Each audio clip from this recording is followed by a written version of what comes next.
Assalamualaikum warahmatullahi wabarakatuh. Alhamdulillahilladzi ahyana ba'da ma'amatana wa ilaihi nusyur. Asyhadu an la ilaha illallah wa asyhadu anna Muhammadar Rasulullah. Rabbi shrah li sadri wa yassir li amri wahlul 'uqdatam min lisani yafqahu qawli. Rabbi zidni ilman warzuqni fahman. Qala Allah Ta'ala fil Qur'anil Karim. A'udzu billahi minasy syaithanir rajim. Wa ma min dabbatin fil ardi illa 'alallahi rizquha. Fi ayatil ukhra fala taqtulu auladakum khasyata imlaqin nahnu narzuquhum wa iyyakum. Qala Rasulullah sallallahu alaihi wasallam an Abdullah Abbas radhiyallahu anhu qala Rasulullah sallallahu alaihi wasallam man lazimal istighfaro ja'alallahu lahu min kulli diqin makhrajan wa min kulli hamin farajan wa razaqahu min haitsu la yahtasib. Pertama, ayat Allah dalam Al-Quran surah ke-11 ayat yang ke-6. Yang kedua, Al-Quran surah Al-Isra ayat 31. Yang ketiga, hadis Rasulullah dari Abu Daud, Ibnu Majah dan Ahmad. Kita awali kajian subuh kita pagi ini dengan membaca Bismillahirrahmanirrahim. 3 kali subuh yang lalu kita berbicara masalah hadis Rasulullah Muhammad sallallahu alaihi wasallam yang diriwayatkan oleh Muslim yang berbicara tentang ketetapan Allah terhadap manusia seiring dengan roh atau nyawa ditiupkan oleh malaikat ke dalam jasad manusia. Ditiupkan roh itu di saat kandungan manusia usia 4 bulan. Maka dimasukkan roh ke dalamnya, dalam jasad, kemudian ditetapkan 4 macam ketetapan Allah itu.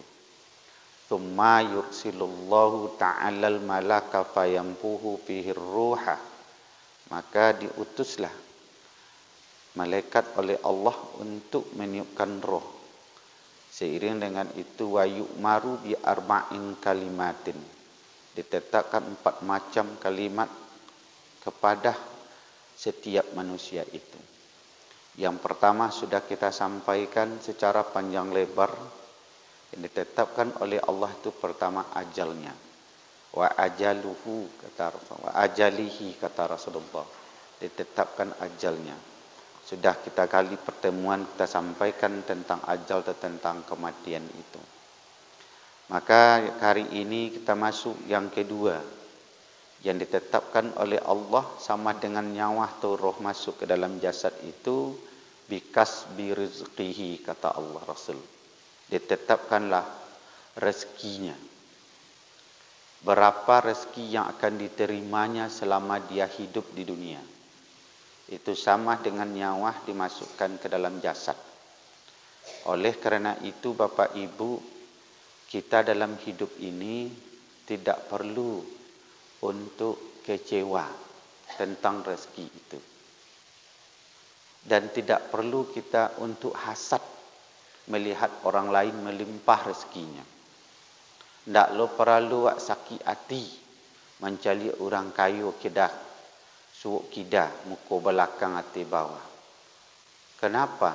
Karena seiring dengan nyawa dimasukkan ke dalam jasad, maka rezeki sudah ditetapkan oleh Allah kepada kita. Kok tiba-tiba bara cupak, tiba-tiba padi bara gantang, kok tiba-tiba piti bara rupiahnya. Itulah doh ketentuan di Allah untuk awak tu. Di kok ada orang nampak di awak banyak rezekinya, usahanya kurang, tapi rezekinya banyak, tak perlu, karena itulah ditentukan di Allah. Menurut Al-Quran Bapak Ibu dan hadis-hadis Rasulullah Muhammad sallallahu alaihi wasallam, setidak-tidaknya ada 12 macam pintu masuk rezeki itu untuk umat atau untuk kita yang hadir di masjid ini. Di pasti ada nan dua balih macam tu dia awak. Entah cukup ke dua balihnya, entah cik, entah dua. Yang jalih ada dua balih pintu rezeki itu kata Nabi dan Allah. Yang pertama pintu rezeki itu Bapak Ibu lah dijamin di Allah. Dalam Al-Quran surah ke-11 ayat ke-6 itu, la yadoya nan niduit nan malatah te bumi ko ambo yang jamin rezekinya kata Allah. Wa ma min dabbatin fil ardi la yadoya nan manyawa nan malatah te dunia ko ila alallahi rizquha. Maka Allah yang menjamin rezekinya. Itu satu, pintu rezeki itu lado setiap awak nado te dunia ko rezeki itu lado. Cuba ibu bapa cari samui yang paling ketek, hitam warnanya, duitnya tek batu hitam, tapi tangan malam kolam, tak nampak tapak tangan kalau abis tu dah, tapi rezekinya ada tek batu hitam tu ada dijamin di Allah. Kenapa? Kerana dia punya nyawa. Dia lunkan mati seseorang ibu bapa kalau rezekinya lu nado, lu nabi. Bila orang tu matinya kalau rezekinya lah habis. Selagi ada rezekinya masih duit. Bara banyaknya wak cali Pak Bu di rumah sakit orang lah di ICU berhari-hari. Hidung pakai kabel, mulut pakai kabel, kadang telinga pakai kabel, ujung-ujung jarinya pakai kabel. Untuk bantu alat kesehatannya supaya bisa hidup. Ongok si kuasa lah. Di saat wak menyilau ke situ, mencalik ke situ, wak kecil awak, dia menunggu juga lego kah. Labi gak rezekinya. Tapi ongok berapa hari sudah tu sehat, hidup sekian tahun, sekian bulan lagi. Kenapa? Rezekinya masih ada. Dia Allah yang menjamin. Kalau masih hidup dia, wak masih ada rezeki wak. Tak usah ragu. Cuma beko adonan banyak, adonan saketek. Tapi yang jali rezeki lah dijamin di Allah. Kalau lebih rezeki awak mati lah. Satu.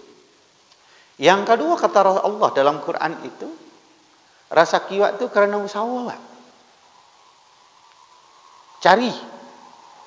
Penggunaan waktu yang diagen di Allah 24 jam tu. Mulai pagi sampai sanjur sampai lo pagi besok balik. Tak kalau lo takkan beristirahat awak tak masalah. Kenapa? Rezeki itu di ujung usaha awak. Maka ada kalimat orang kampung kita dia tanya mana ke apa? Ada pau, ada kaki. Ada usaha, ada rezeki. Kalau bahasa Quran apa? Dalam surat An-Najmi itu Bapak Ibu, wa alaisal insani ila masa'a. Sesungguhnya kalian tidak akan mendapatkan apa-apa kecuali apa yang kalian usahakan kepada Allah. Jadi rezeki itu di ujung usaha awak. Sedangkan lain bau usaha awak lain tak juga dapat rezeki. Apa lain tak bau usaha. Kenapa? Allah tak akan pernah turunkan omi, intan, perak dari langit. Tapi rezeki itu dikajar. Berusaha semaksimal mungkin. Tapi berusaha itu ibu bapa, setidak-tidaknya ada 4 hal dalam usaha itu. Pertama, usaha itu apa? Usaha kore. Ya kore berusaha itu. Kau awak nak batani pagi-pagi pai ke polak, pai ke ladang leh. Awak nak menggalih pagi pai lah ke toko atau ke kedai atau ke pasar. Kita nak pegawai lado ketentuannya. Masuk jam 8 pulang beko kau anda kantor jam 4. Kau anda sekolah mungkin jam 2 atau jam setengah 3. Itu usaha tu. Tapi awak kadang-kadang kan terbalik. Rezeki nak banyak tapi kojo pemalih. Itu orang Minang khabar apa? Tiba di pangku, berlobby, tiba di pinggan, tak sodang. Manalah langit itu kalau tak usaha. Padahal kan Allah kecilnya wa alaisal insani illa masa'a. Usaha hasil itu diusaha. Kojo kore. Itu satu. Harus kerja keras.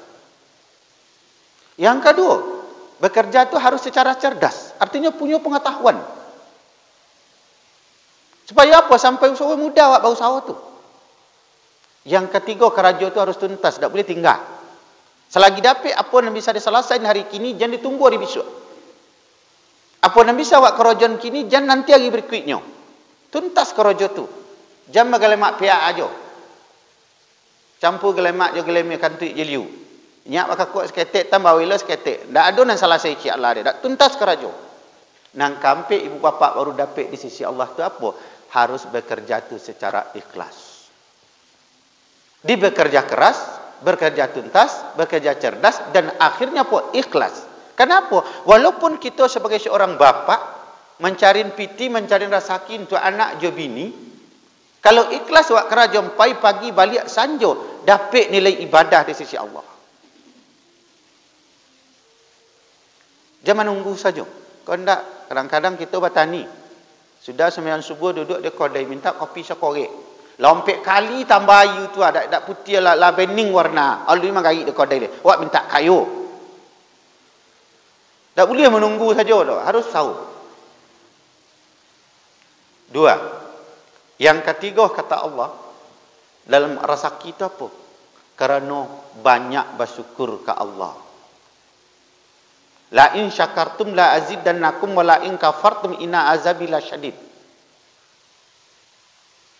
Siapa yang bersyukur ke atas nikmat yang buagiahkan ke Allah akan aku tambah. Tapi siapa yang engkar hati-hati azabmu sangat pedih. Ibu bapa rezeki itu bukan hanya berbentuk materi. Tak itu aja tu. Awak baru kecil nak rezeki awak banyak, bila piti banyak, boreh banyak. Padahal ibu bapa rezeki itu bukan hanya berbentuk materi, termasuk kesehatan, kesempatan, iman dan diagian masih lokek dalam tubuh awak. Itu rezeki dari Allah tu. Baga banyaknya pak bu jemaah sekalian orang dan tinggal di keliling masjid. Kau kenapa nyo tak datang, tak dapat dan nikmat rezeki tak datang ke masjid itu dah. Kesempatan beribadah tidak ada. Jadi rezeki itu bukan bentuk materi saja. Semakin banyak awak bersyukur, semakin banyak rezeki itu. Syukur itu ibu bapa bukan untuk orang lain, tapi untuk awak seorang. Buka Al-Quran surah Luqman tu. Untuk siapa awak syukur tu? Untuk awak sebenarnya. Di sengenek rezeki itu syukuri, gadang syukuri. Tapi kadang-kadang kita kan acuk mengaluh. Kok kita pegawai negeri, Pak Bu dapat tunjangan ikon itu. Banyak ikonnya tu je. Awak nak menggalih pagi sehari itu dapat hanya piti sekian ratus ribu sehari itu. Dia ngenek dapat kini monde lo dia. Untung dia dapat sengenek mak sekalian. Syukuri. Yang kampek rezeki itu tak terduga. Tak berpintu tempat masuknya. Tak dulu marah tapi rezeki itu ada. Buka Al-Quran ibu bapa jemaah sekalian. Surah At-Talaq ayat yang kedua tu. Kemudian selanjutnya. Rezeki kerana banyak minta ampun ke Allah. Artinya istighfar. Kerana istighfar. Jadi sesuatu yang awak kerajaan, saat awak salah ibu bapa, jangan pikiran macam-macam. Tapi capeklah minta ampun ke Allah. Jadi semakin rajin awak istighfar, semakin rajin awak minta ampun ke Allah, lewat itu rezeki bagian di Allah kawat. Ada beberapa istilah dalam agama kita ibu bapa. Ada namanya istighfar. Ada namanya tahlil, ada namanya tahmid, ada namanya takbir, ada namanya tasbih, ada namanya basmalah, ada istilahnya ta'awuz. Macam-macam istilah kita dalam agama kita. Kalau istighfar itu apa bacaannya? Astaghfirullah. Banyak macam-macam bacaan istighfar tu Pak Bu. Ada bacaannya hanya pendek saja, astaghfirullah. Ada bacaannya agak panjang, astaghfirullahal azim. Ada yang agak panjang pada itu, ada astaghfirullahal azim allazi la ilaha illallah wal hayyul qayyum wa atubu ilaih. Ada namanya sayyidus istighfar. Allahumma anta rabbi la ilaha illa anta khalaqtani wa ana abduka wa ana adika sampai ke hujung. Itu sayyidus istighfar nama tu. Maka acuklah baca istighfar tu. Kau tak tersanduang kaki di batu pulang dari rumah dari masjid ke rumah, dak tak keleceh seketik. Aja macam cawi, tapi apa? Capek ucap astagfirullah. Mati lampu tengah sonjo tu akan makan malam, sudah sembahyang maghrib akan makan, mati listrik. Dek marasuk-rasuk kan cari korek api, cari senter, tontuk konyang di dinding. Aja macam cawi. Tapi apa? Capek simpulkan apa? Tandu adu kesalahan awak tu. Tapi awak kan tidak. Boleh awak dengan agak tergoge-goge. Tontuk kaki konyang. Itu dak macam-macam nak baca tu. Sudah baca wi ya, lai istighfar sudah tu baca pi cawi cik lu.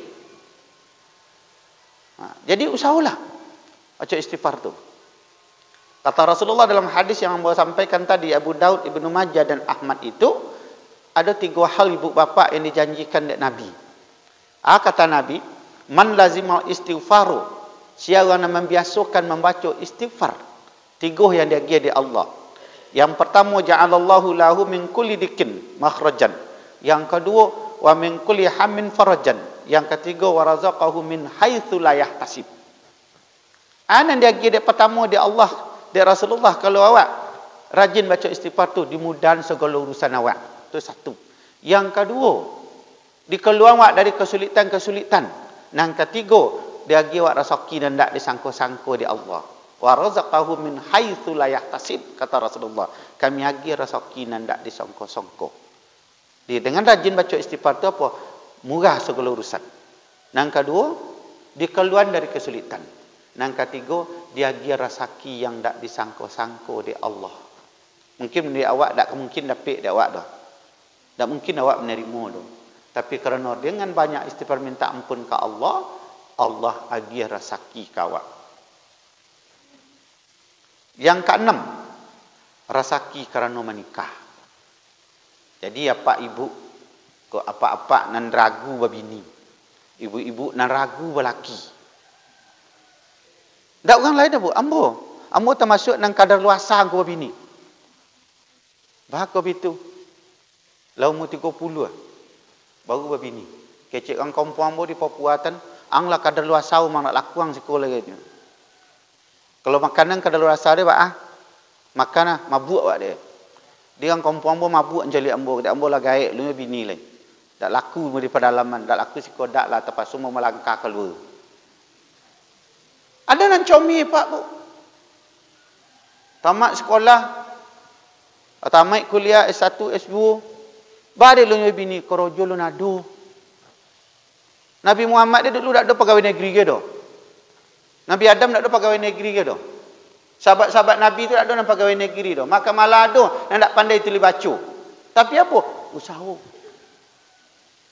Jangan sampai pitu atuk-atuk dak kemunyang, dak baulu, dak basuyan, dak bagembo. Kalau dak pegawai negeri tu dak kapit dak soki tu. Dak ada pegawai negeri payah haji soki. Kenapa? Kadang-kadang lebih di bank tan.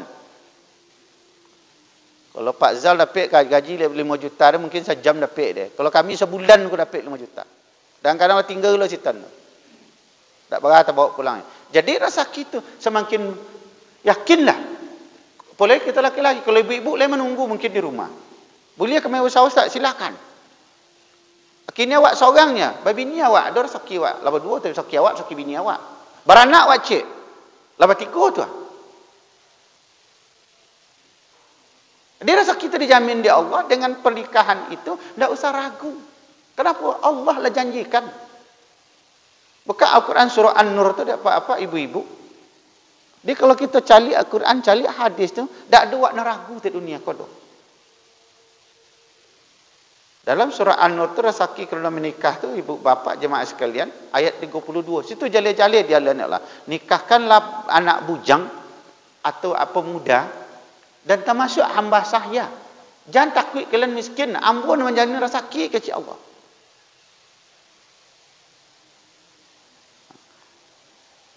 Lanjut, buat pendek-pendek je. Lepas tu buat setengah jam je. Kalau habis 25 minit. 5 minit lain. Yang ketiga, ibu bapa rasaki kerana anak. Itu dia fitua dulu. Ada istilah dulu apa? Banyak anak, banyak rezeki. Kurang anak, kurang rezeki. Tapi tentu banyak anak tu ibu bapa jemaah sekalian.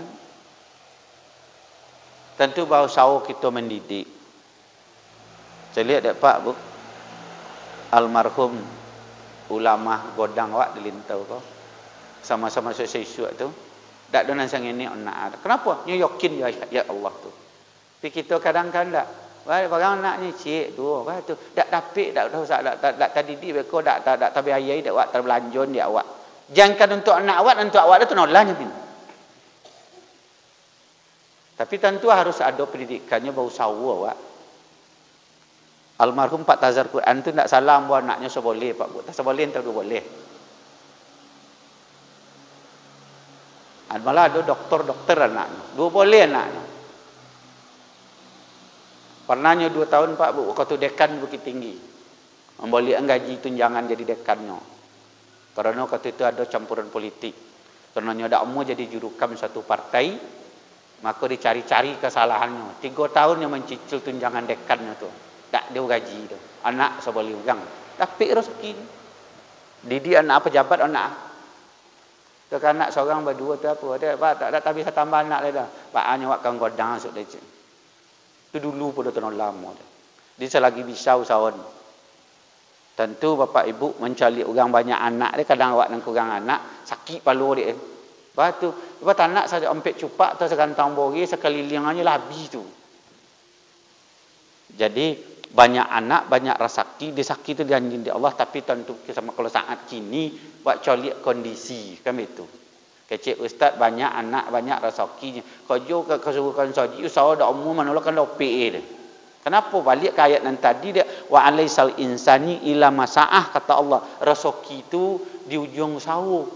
Anak bentuk gambar diompen, baca kek kepala cari nantu. Kau juga pemalih, itu mati anak dia duit kau dia. Tak mau dipakai prinsip tu. Di banyak anak usaha kori, insya-Allah terdidik dengan elok, di situ ada jaminan. Buka Al-Quran Surah Al-Isra itu ayat 31. Nangka 3, nangka 8. Rezeki karena banyak sedekah.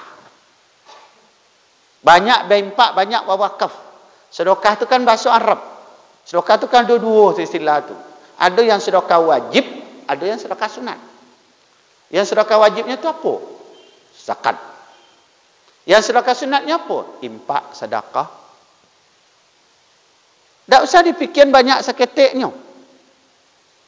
Kalau tak banyak piti bersedokan, tak usah. Pokok berapa yang bisa agak kan 500 perak, piti 500 kore tu pagi-pagi pekan saji itu kotak ada menunggu di belakang dibuka. Masuk ke situ. Di dalam agama kita itu ibu bapa tak banyak yang diminta sekaligus apa, tapi rutin. Mungkin berdekat 1000 sehari, 1000 sehari, rupiah, 100 rupiah sehari atau 2000 sehari, ada kekurangan piti, 100 sehari, rutin lakukan. Kalau apa ibu dengan ceramah Syekh Ali Jabir almarhum, keciknya, subuh-subuh tu dia usahawan berempat bersedekah. Walaupun sang ini. Siapa orang nak menimo sedekah subuh-subuh, ustaz orang nak jago lalu ada 4 orang kat berempat dia. Banyak jalan kalau hati lemu niat liadu. Ba jalannya. Kalau apa ibu lain pergi ke masjid, kau ambil piti barang lapik dan sebagainya, tolong pergi masuk masjid, masuk kotak situ. Banyak. Awak nak ke masjid dah cari celengan ketek cik di rumah. Dia tak pergi ke masjid mungkin jauh tu ada alasan untuk masjid. Yang jalilah sedia piti untuk 4 pagi tu masuk kotak tu. Kau gak sepokan gak semua hari tu gak sebulan buka kotak waktu 4 pagi waktu atau gian kasih anak awak gian. Yang jali kalau niat liau mua. Kadang awak kan nak sempilik kau yang sempilik balopik tu kerja balopik serpuan nama sampaikan siang potang sempilik tu bawa risi. Kadang nak sempilik kau orang nak ke badan seorang sempilik. Tak kau nak cerita Udin Kediri belum tahu berapa bulan yang lalu sampai kat buat pak. Cerita Udin Kediri tu. Udin Kediri awak nak copek kereta begi. Hujan lobek payung berkopi, piti bakal tepek tapi makan sambil lado bapali. Bini bertiga lolok sekotut din soji. Tu din Kediri tu. Kadang nak sempilik ke orang nak ke badan seorang sempilik je. Kok dapat piti dia tak kena dia untuk bersedekah atau kau pun tak kena untuk beli umi. Iyo silakan beli umi itu. Ada pitu ada jana orang gaib mo bupak dek pak gaib mana dulu tu. Dipupuk ke telo de kali tobu. Lobi dek selero baru boli baju. Kau ndak? Selero dak boli baju dak boli penting boli umi. Laba kompong umi banyak-banyak. Mati awak lun mati le. Dari buka dek kawan. Dak orang lain buka dak nak kan orang buka. Kadang awak lo merintan. Awak lah sakit-sakit umur 7 boleh terbalik. Sakit-sakit kan dibawa ke doktor ke rumah sakit. Mungkin kan dirawat. Ana awak ingat kau nak awak dulu. Di saat sakit akan dibawa ke doktor tu. Nak, kau cincin nama dong nenek nak simpan cik ya. Alun mati lah dibagi kawan tu. Rasoki tu ke ortu tu ibu bapak 3. Kecik Nabi. Tu. Rasoki nan makan dia awak. Tu nan rasoki awaknya. Nang kedua lah tak pakai dia awak. Tu nang kebusuk tu nan makan, tu nang kebusuk. Nan tak pakai, nan kalapuk. Sudah tu nang ketiga harus itu. Nang wak ugian ke orang ikhlas. Itu nang hakiki kat wak. Nan makannya ke Nabi besok. Nang wak tak pakainya ke lapuk habis. Nan mana ke lamu-lamu jawab. Hanya rasoki nang wak ugian wak impakkan wak sedokan. Dia jangan sempilik bonang. Sempilik jangan ke orangnya. Tak kena dek pak ibu. Awak bila makan ayam nang rancak tu. Kalau dak ayam sakit. Awak sakit. Bila makan ikan kali dan sedang lomak dia, kalau ada ikan kali sakit, awak sakit. Alasan daripada mati je, bantailah je. Itu sempilik ke badan. Bila makanan terlomak lain tak kena, berkecian, kau nak loki, senang sakit, kecik bini. Kau lah bercucuk kabel kemari. Kemari lah cucuk kabel, sikol lah kabel, sikol lah kabel. Hanya ongok lah cik-cik. Nang kalau mak sopa kecil. Ongok dah tak komi dek lain. Nang kalau mak itu nyonya, ontam ke repik dak awak pun. Tapi nanti itulah manusia ada sempilik. Jangan dia nanti sakit lu ke makanan lomak. Kalau nanti sakit baru makanan lomak. Kata sehat.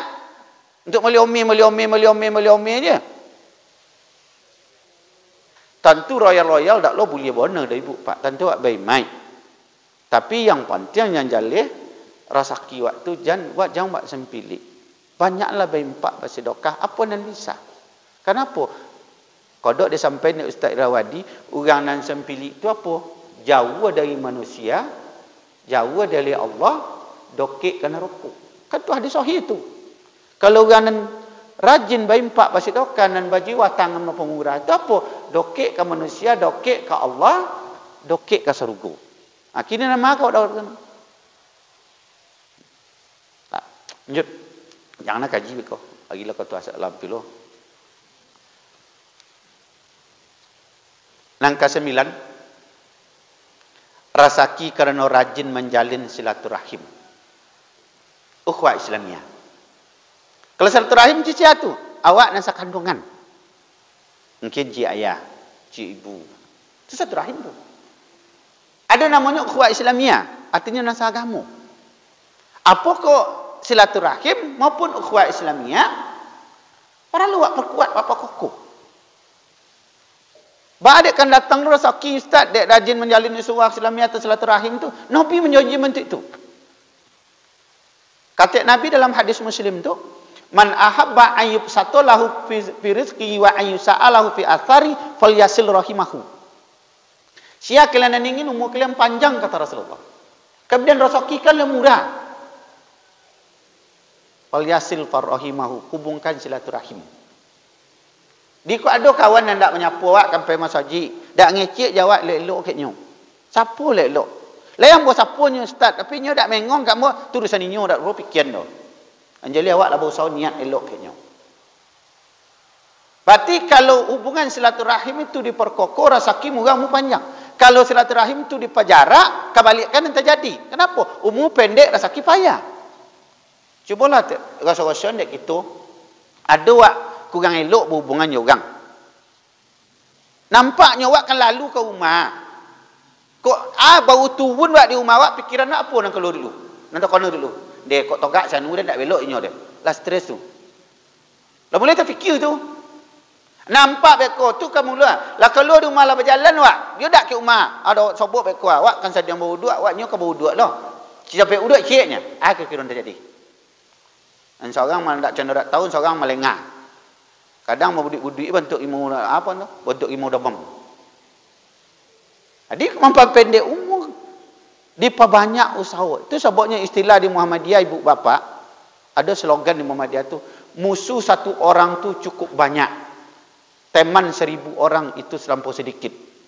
Berarti apa? Perkuat silaturahim. Ada istilah almarhum Jenderal Sudirman, Pak Bu. Keceknya. Kalau Anda ingin menang di medan peperangan itu, Anda harus kuat. Kalau Anda ingin kuat, harus bersatu. Kalau Anda ingin bersatu, harus perkuat silaturahim. Itu istilah almarhum Jenderal Besar Sudirman. Kemenangan tidak akan diperoleh, kata beliau, tanpa kekuatan. Kekuatan tidak akan diperoleh tanpa persatuan. Persatuan tidak akan dapat tanpa silaturahim. Kalau bahasa Al-Quran apa? Wa'tasimu bihablillahi jami'an wa la tafarraqu. Berpegang teguhlah kamu kepada tali Allah, jangan bercerai-berai. Kalau bahasa yang lain apa? Al-jama'atul rahmah wa firqatu azab. Perkumpulan itu rahmat, perpisahan itu azab. Itu sebab itu orang Minang ke bukit sama mendaki, ke lurah sama menurun. Tak cilantang makan angin, tak telungkuit makan delacah. Ado sama dimakan, indak sama dicari. Barik sama dipikuah, ringan sama dijinjing. Kebersamaan apa tu? Ukhuwah Islamiyah. Awak sabut je lah. Yang ke-10, rasaki kerana iman dan taqwa. Wa man yattaqillaha yaj'alahu makhrajan. Siapa yang bertakwa dan beriman kepada Allah, wa yarzuquhu min haitsu la yahtasib, kan dia kira rezeki yang tidak diduga-duga. Yang ke-11, rezeki kerana pengorbanan diri, harta dan jiwa. Artinya kerana perjuangan. Terakhir, rezeki kerana istiqomah membaca Al-Quran. Jadi Bapak Ibu jemaah sekalian, kajian hadis kita, hadis Muslim itu, jadi yang ditetapkan di Allah rezeki itu, kawak sama joroh masuk tubuh awak. Maka pintu rezeki itu menurut Al-Quran itu apa? 2 macam. Mudah-mudahan ada di kita kasadon. Demikian kajian kita pagi ini, lebih dan kurang perbanyak maaf. Billahi fi sabil haq abiru man ittaqu fastabiqul khairat. Nasrum minallah fathun qarib wa basyiril mu'minin. Assalamualaikum warahmatullahi wabarakatuh.